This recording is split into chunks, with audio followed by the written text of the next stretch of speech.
어느 교회에서 열광적인 예배를 드리는데 목사님이 설교하면 그 사람이 한 사람이 나와서 복창을 하고 그 다음에 마지막 사람들이 아멘 아멘 아멘 이렇게 삼창을 합니다.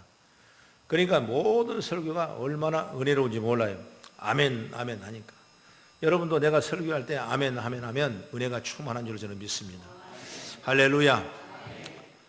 그런데 이 목사님이 설교를 하시면서 우리들은 영적 절름발입니다. 이제 교회는 일어나서 걸어가야 됩니다. 그랬더니 성도 한 성도가 걷게 하소서 그러면 다 아멘 아멘 아멘 아멘 하고 또 다음에 설교를 시작합니다. 계속 말씀하시면서 교회는 또 달려가야 합니다. 달려가야 교회가 됩니다. 그랬더니 또 달려가게 하옵소서 하더니 또 아멘 아멘 아멘 하고 다 그러는 거예요. 또 한참 예배가 무르익어가면서 예수님이 지상 명령인 세계 복음화의 과제는 우리 눈앞에 다가왔습니다. 우리는 전 세계를 품고 세계를 복음화하기 위해서 교회는 날아가야 됩니다. 그러니까 한 사람이 날아가야 됩니다. 그러니까 또 아멘 아멘 아멘 아멘 은혜가 임한 거예요. 또 목사님 설교가 계속됩니다. 우리의 질병과 고난과 악한 저주가 예수 이름으로 다 물러갔습니다. 그러니까 또 한 사람이 물러갔습니다. 그러니까 또 아멘 아멘 아멘 하는 거예요. 여러분 은혜스러운 예배가 되겠죠. 할렐루야. 아멘 아멘 아멘 하더라고요. 그런데 마지막에 이 목사님이 그런 얘기를 합니다. 어떤 얘기를 하냐면 우리가 전 세계 복음화를 위해서 세계 선교를 위해서 주님 앞에 일을 해야 되는데 땅끝까지 복음을 증거해달라면 물질이 필요합니다. 물질을 들으십시오. 그러니까 한 사람이 물질을 들으십시오 하니까 또 그 다음에는 아멘 아멘 아멘 해야 되는데 아멘 아멘 하는 쫙 거예요. 그러니까 이거 왜 그러냐면 물질의 문제가 이만큼 우리 마음이 힘든 거예요. 그러니까 이것만 해결되면 다 해결됩니다. 그런데 이게 안 되니까 어려운 거예요. 어려운 거. 신앙생활 여러분 잘 하십시오. 물질 잘 심으십시오. 물질에 관해 부족함이 없이 하나님 보시기에 합당한 신앙생활 하십시오. 그러면 잘 될 줄로 믿습니다. 오늘 이 설교를 꼭 드려야 될 분이 계시는데 안 오셨네요. 오늘 하필이면 또 성령은 또 이렇게 역사하시더라니까. 어제 제가 내 아는 지인한테 이 상담 전화를 받았어요. 나하고 친한 사람인데 그분이 한 교회를 30년을 섬겼는데 자기 교회도 이제 장로님을 세우는데 자기가 장로 될 자리에 올라간 거예요. 이 사람은 감리교회 권사님이니까 이제 장로가 돼야 되는데 그런데 목사님 고민이 있습니다. 왜 고민이요? 교회에서 장로 세운다 돈을 내라고 합니다. 그래 시험 듭니까? 시험 든다고요. 그럼 쓰지 마십시오. 근데 30년 있었는데요. 그러더라고. 30년이 아니면 100년 있어도 시험 들으면 안 되니까 그걸 감당할 만하면 하고 그렇지 않으면 안 하면 되는 거지. 뭐 이렇게 신경 쓰십니까? 우리 교회 오십시오. 그랬어요. 그러니까 그 속기는 그런 거 없습니까? 우리는 조금 믿음으로 합니다. 이렇게 재밌는 얘기를 같이 나누다가 이제 잘 어울려서 다스려서 신앙생활 하도록 제가 고민을 했는데 얼마나 감사한지는 몰라요. 이 문제가 해결을 하냐면 영혼이 안 돼요. 그러니까 영혼이 잘 되려면 물질의 문제가 다 주님과의 관계가 해결돼야 돼요. 그래야 하나님의 사랑과 하나님의 풍성한 은혜와 하나님의 권능이 우리 삶을 통해서 주장되게 될 줄로 저는 믿습니다. 우리가 돈 얘기를 좋아하는 사람은 아무도 없습니다. 집에서도 왜 싸우냐? 아내가 돈 얘기하면 싸우는 거예요. 자식들이 돈 얘기하면 싸우는 거예요. 교회도 마찬가지로 돈 얘기하면 은혜가 안 되는 거예요. 그러나 여러분 돈 얘기 안 할 수가 없는 거죠. 그래서 목사는 이 돈의 설교에 대한 얘기가 상당히 조심스러운데 나도 무진장 조심스럽더라고요. 그래서 지금도 설교를 자신 있게 하지 못하고 조심조심 여러분 눈치를 봐가면서 내가 설교를 하는 거예요. 그 마음을 좀 충정해주고 이해해주면 좋겠어요. 아멘은 감사하죠. 여러분 물질의 문제가 해결되면 바른 신앙이 됩니다. 돈과 물질 때문에 시험 빠지지 않도록 물질 설교를 하고 신앙의 바른 태도를 위해서 물질 설교를 하고 이런 신앙관이 분명하기 위해서 오늘 설교가 저와 여러분에게 부은 줄 믿으시기 바랍니다. 여러분 예수님이 돈 얘기 했습니까? 안 했습니까? 했으니까 내가 이런 질문을 하죠. 예수님께서는 6분의 1을 돈과 관련된 교훈들을 하셨고, 예수님의 비유를 읽어보면 3분의 1이 바로 돈하고 관련되어 있는 거예요. 유명한 기독교 영성운동 리차드 포스트라는 사람은 이런 말을 했습니다. 돈에 대한 태도를 알아보면 그 사람의 하나님께 대한 태도를 알아볼 수 있다, 이렇게 정의를 내렸습니다. 침례교 신학자인 헤럴드 피케트라는 사람은 그리스도인의 영성의 출발점은 바로 11조의 신앙에서부터 시작한다, 이렇게 또 정의를 하고 있습니다. 종교개혁자 칼빈이라는 사람은 교회의 문제는 돈에 대해서 바른 얘기를 하지 않기 때문에 그것이 문제다, 이렇게 말을 하고 있습니다. 감리교의 창시자인 요한 웨슬레는 이렇게 말합니다. 주머니가 회개하지 않는 사람의 회개는 신용할 수가 없다, 이렇게 말합니다. 그러므로 바른 헌금이 성도의 삶을 얼마나 중요한 의미를 가지고 있는가, 이렇게 역설하고 있는 것입니다. 한 사람이 복음을 듣고 자기 죄를 회개하고 정말 하나님의 자녀가 되고 새 사람이 되었다면 가장 먼저 변화되어야 할 삶의 영적 중에 영역은 뭐냐? 바로 돈 씀씀이에 달려있는 것입니다. 여러분, 믿음의 사람의 돈 씀씀이와 믿음이 없는 사람의 돈 씀씀이, 아니면 세상 사람이 살아가는 돈 씀씀이, 이건 완전히 여러분 다릅니다. 정말 우리는 그 사람의 회심, 그 사람의 신앙 깊이를 뭘로 보냐? 물질과는, 물질을 어떻게 쓰느냐, 물질에 대한 그 사람의 태도가 어떠냐에 따라 달라지게 되는 거예요. 이 말씀이 분명하다면 정말 여러분은 정말 이 헌신의 상징인 헌금에 대한 얘기가 참으로 하나님 바로 세워져서 주의 영광이 충만 올리는 아름다운 모습이 되길 간절히 바랍니다. 오늘 바울 사도는 오늘 본문에서 당시에 예루살렘 교회가 무진장 기근으로 어려움을 당하고 있고 성도들이 너무나 피폐했던 것입니다. 그랬을 때 바울 사도는 마게도냐 교회, 유럽의 교회에 편지를 보내가지고 너무나 어려움을 당하고 있으니까 도움을 요청했던 것입니다. 예루살렘 교회는 사도들이 세운 첫 번째 교회가 바로 예루살렘 교회죠. 그래서 많은 유럽의 교회가 예루살렘 교회를 모교로, 어머니 교회로 생각하고 있습니다. 그런데 글라우디오의 황제 통치 시대에 발생했던 심한 기근으로 대단히 궁핍하게 됐던 것입니다. 그래서 성도들은 각각 힘 닿는 대로 대해 헌금을 유대에 있는 그 교우들에게 보냈다, 이런 얘기가 나온 것입니다. 그 말씀을 똑같이 사도행전 11장 27절 30절 말씀을 보면 기록되어 있습니다. 우리 한번 읽어보겠습니다. 시작. 그때 선지자들이 예루살렘에서 안디옥에 이르니 그 중에 아가보라 하는 한 사람이 일어나 성령으로 말하되 천하의 큰 용년이니 하지지 글라우디오 때에 그렇게 되니라. 제자들이 각각 그 힘대로 유대에 사는 형제들에게 부조를 보내기로 작정하고 이를 실행하여 바나바와 사울의 손으로 장로들에게 보내니라 그랬습니다. 오늘 본문의 고린도 교회도 이 헌금을 동참할 것을 권면하는 바울의 내용이에요. 그래서 사도 바울은 마게도냐 교회를 본받아라. 마게도냐 교회가 어떤 교회냐? 빌립보 교회고 데살로니가 교회고 베레아 지역에 있는 교회들이 바로 마게도냐 교회인데, 이 교회들을 본받아라. 고린도 교회 성도들아, 그들이 구차하고 어렵고 힘들고 그들도 정치적으로 어렵고 경제로 힘든데도 불구하고 예루살렘에 있는 유대인들 교회에 헌금을 보내지 않느냐, 우리도 그 은혜에 같이 동참하자, 그 얘기가 오늘 중심된 이 성경의 구절의 말씀입니다. 그렇다면 이 하는 일들이 정말 자원하는 마음으로 힘에 넘치도록 하라, 이렇게 사도 바울은 얘기하고 그 말씀이 우리에게 감동을 주는 말씀이라고 볼 수가 있는 것입니다. 이 말씀을 전할 때 참으로 바울이 상상하지 못한 일이 일어납니다. 그 일이 어떤 일입니까? 바로 오늘 본문 3절과 4절입니다. 같이 시작. 내가 증언하노니 그들이 힘들어할 뿐 아니라 힘에 지나도록 자원하여 이 은혜와 성도 섬기는 일에 참여함에 대하여 우리에게 간절히 구하니 그랬습니다. 힘에 지나도록 자원하다. 헌금하는 것은, 우리 봉사하는 것은, 하나님이 일할 때는 뭐냐? 힘에 지나도록 자원하는 마음이 있어요. 자원이라는 것은 영어 성경에 웰링이라고 되어 있습니다. 히브리 말로는 나다브라고 써 있어요. 그러면 자기 스스로 원하여 행하는 일이 바로 자원이고, 히브리서의 기록에 말하면 자발적으로 바치다, 아낌없이 드리다, 이런 의미입니다. 이것이 바로 자원의 의미예요. 자원의 의미.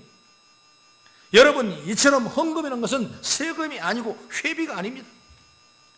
여러분, 교회 생활하다 보면 각 부서에서 회비를 걷죠. 이건 헌금이 아니에요. 이건 회비예요. 회비. 그렇기 때문에 오늘 자원하는 건 바로 헌금인데, 우리가 드릴 때 마음은 어떻게 마음이냐? 자원한 마음으로, 아깝지 않은 마음으로, 감사한 마음으로, 애정과 정성을 드릴 수 있는 마음으로 드릴 수 있는 그런 마음. 여러분, 내가 사랑하는 사람에게 선물을 주고자 원하면 그 선물의 값이 아까우지 않을 것입니다. 우리가 하나님을 사랑하는 자라면 그 자원한 마음으로 예물을 드릴 때 하나님의 영광이 나타나는 줄 믿으시기 바랍니다. 신학뿐만 아니라 구약에도 마찬가지입니다. 여러분, 성경을 찾아보면 출애굽기 35장 21절 같이 봅니다. 시작. 마음에 감동된 모든 자와 자원하는 모든 자가 와서 회막을 기와여 그 속에 쓸 모든 물건을 이와여 거룩한 옷을 이와여 예물을 가져다가 여호와께 드렸으니 말씀했어요. 바로 예배를 드리는 헌금은 온전히 하나님께 위한 은혜로만 드린 것이다. 헌금은 하나님께 잘 보이게 내는 뇌물이 아닙니다. 헌금을 안 내면 사업이 안 되니까 여러분 드리는 것이 아닙니다. 헌금은 온전히 하나님께 감사함으로 여러분 드리는 거예요. 그럼 제대로 된 헌금은 어떤 헌금입니까? 바로 마게도냐 교회가 드리는 헌금과 신앙을 통하여 우리는 진정한 헌금이 뭔가, 내가 어떻게 해야 헌금을 잘 할 것인가, 주님이 기뻐하실 것인가, 바로 신앙의 고백이 되어야 되고 감사하는 마음의 결단이 있어야 되는 겁니다. 그래서 시편 50편 23절의 말씀 보면은 감사로 제사를 지는 자가 나를 영원롭게 하느니 그 행위를 옳게 한 자에게 내가 구원을 보이라고 말씀하고 있는 거예요.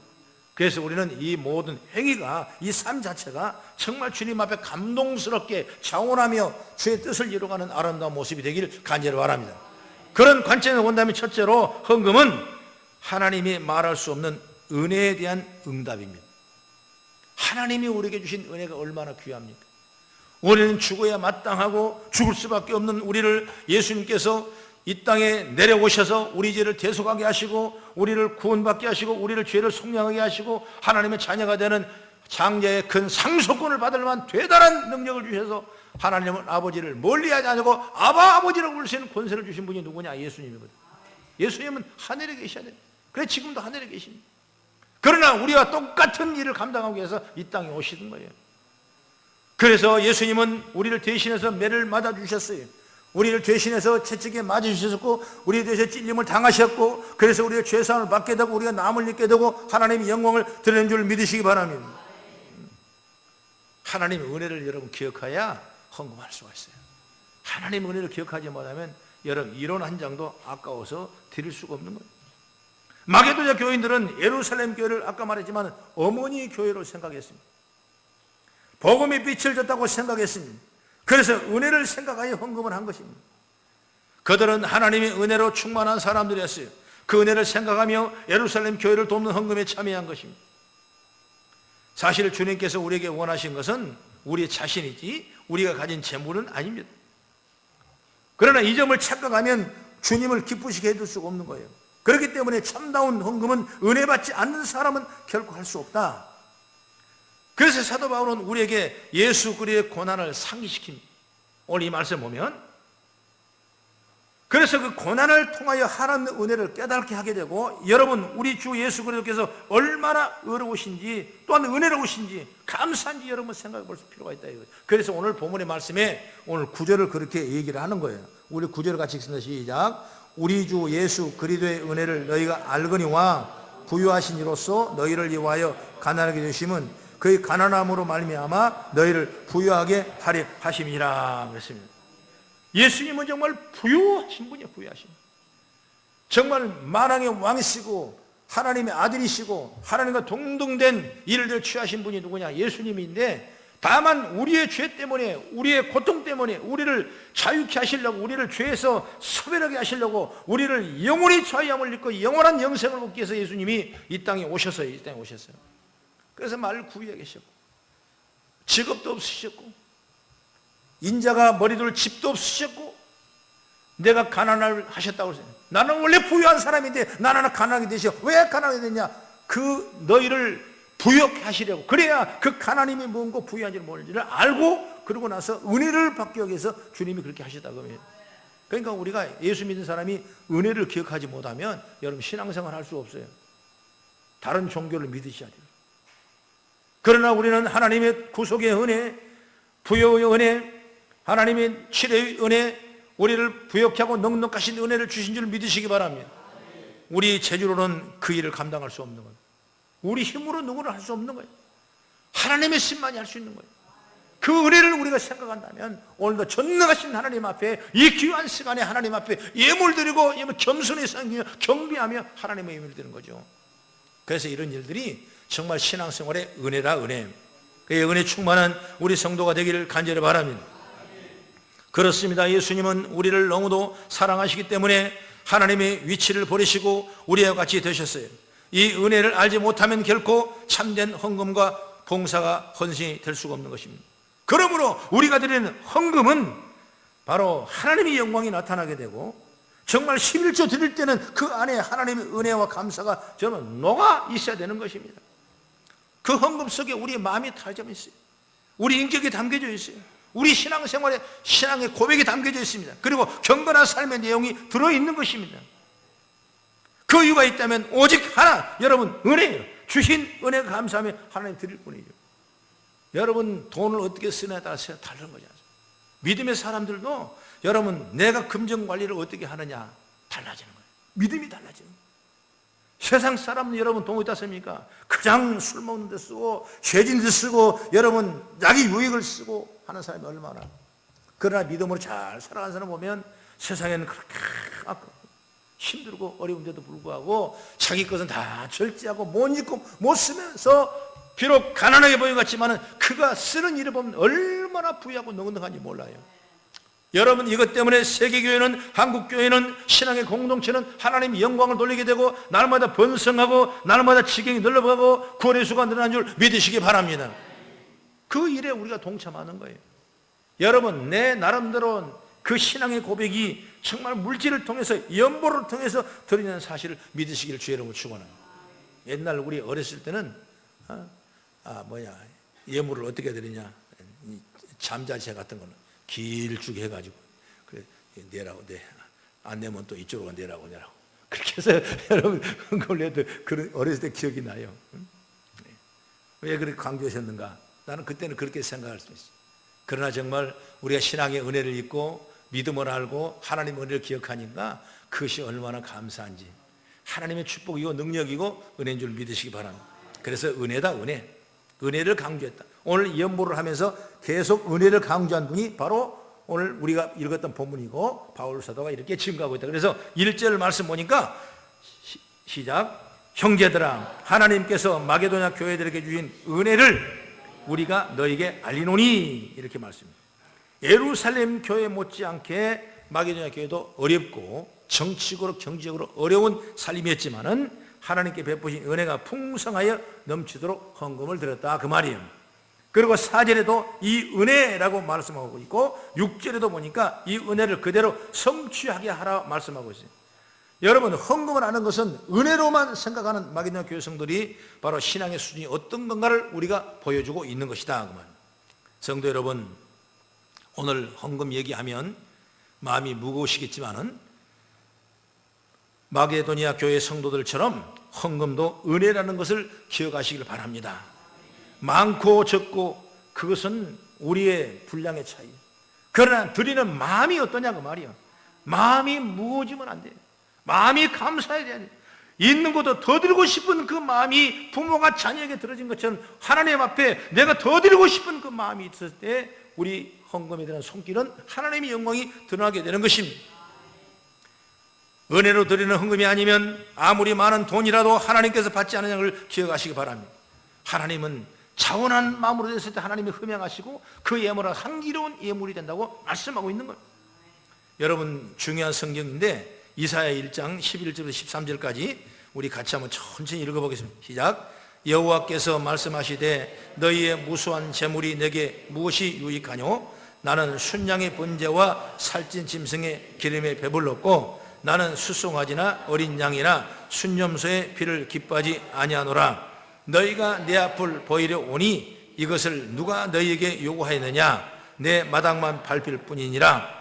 헛된 재물은 다시 가져오지 말라. 분양은 내가 가증히 여기는 바요. 월삭과 안식일과 대회로 모이는 것도 그러하니 성회와 아울러 악을 행하는 것을 내가 견디지 못하겠노라.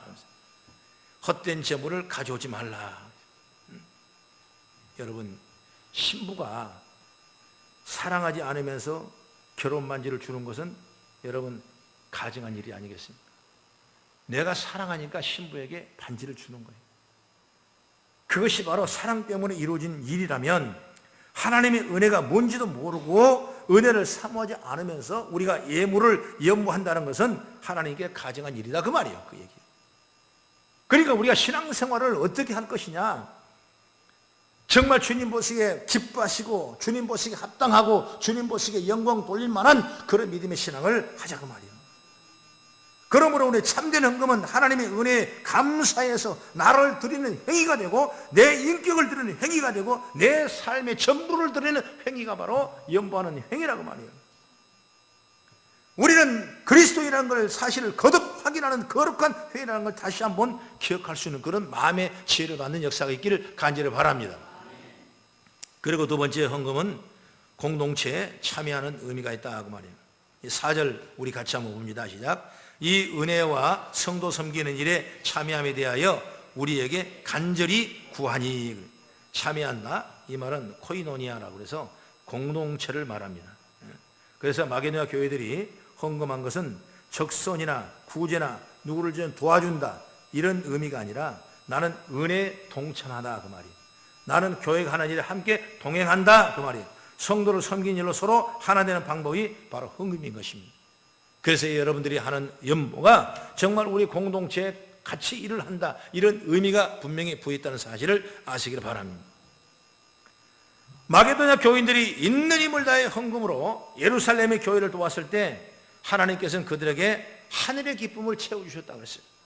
그 은혜를 누렸기에 마게도냐 성도들은 헌금으로 특권을 생각했어요. 부담스럽게 생각했어요. 왜?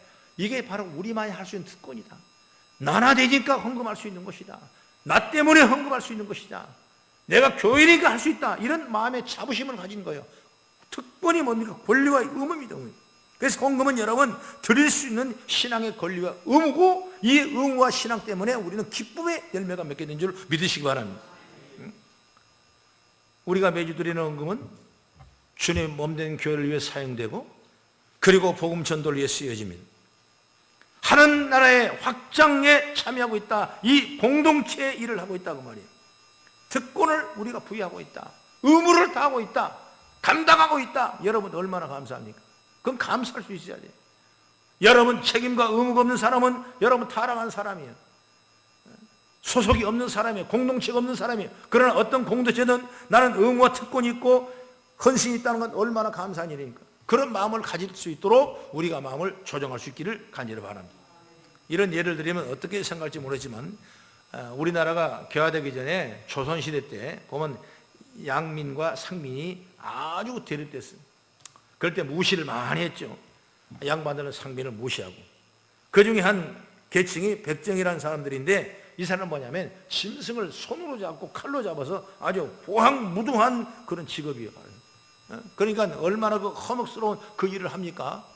그러니까 많은 사람들이 그 사람을 폄훼했습니다. 사람으로 취급하지 않았어요. 그런데 그들이 잡아놓은 고기는 잘 먹어요. 그러니까 참 아이러니하죠, 이게. 그들은 많은 권리를 박탈했습니다. 그들이 남들이 하지 못하는 그런 엄청난 일을 하는데도 박탈해버렸어요. 의무를 버리게 했습니다. 제해버렸습니다. 그리고 세금도 내지 못하게 했습니다. 하물며 군대도 징집하지 않았습니다. 돈이 있었지만 인간 대접을 받지 못했습니다. 때문에 그들은 늘 그것이 불행한 거예요. 아니 우리도 이 나라 민족이 되고 싶고 국민이 되고 싶고 이 공동체 한 권속이 되고 싶은데 자꾸 이렇게 밀어내니까 고통스러워 불행한 거예요. 그래서 그 백정들이 바라는 게 뭐냐면 제발 우리에게도 세금 낼 권리 좀 주십시오. 군대 갈 권리도 좀 주십시오. 이러면서 평민에게는 세금이나 병역이 무거운 짐이지만은 백정들에게 보기에는 그것이 특권이기 때문에 우리도 그렇게 하고 싶다, 그 말인 것입니다. 여러분 우리가 헌금함으로 하나님 일에 동참하는 것은 성도들만이 누릴 수 있는 특권임을 아시기 바랍니다. 여러분 세상 사람은 이걸 못하는 거예요. 아까워서 못하는 거예요. 전혀 못하는 거예요. 그러나 내 안에 성령이 있고 내 안에 믿음이 있고 내 안에 하나님이 살아계시니까 우리는 이를 감당하게 되는 것을 믿으시기 바랍니다. 그래서 우리가 여러 가지 헌금을 드리지 않습니까? 주일 주정하며 감사함을 드리고 여러 가지 제목마다 헌금 드리고 또 성경헌금 드리고 전도헌금 드리고 건축헌금 드리고 많은 헌금을 드려요. 그러면 특별히 우리가 11조 헌금을 드립니다. 이 11조의 개념을 여러분 확실히 아십시오. 11조라는 건 뭐냐면 열을 내게 주었는데 9은 네가 가지고 하나는 내게 드리라. 그것이 바로 11조의 개념이에요. 은도 내 것이요 은도 내 것이라 여호와의 말은이라 학기에서 말한 것처럼 다 하나님 것인데 근데 9은 내가 가지고 그 다음에 하나는 내 것이니까 내게 달라. 그것이 주님의 방법이고 주님의 우리의 신앙의 일을 이루기를 원하신 줄 믿으시기 바랍니다. 그래서 11조를 잘 하셔야 돼요. 여러분 대표적인 예물이 11조인데 구약의 11조는 두 가지 차원의 의미가 있습니다. 뭐냐? 하나는 신앙적 차원이에요. 신앙을 고백하는 모습입니다. 그래서 감사의 표현이 바로 11조. 내가 하나님 앞에 절대적으로 주권을 복종하고 내가 순종하겠습니다. 이런 표현이 바로 11조예요. 그래서 이 11조가 정말 하나님 앞에 그 신앙할 수 있는 아름다운 표현의 방법이 바로 11조다.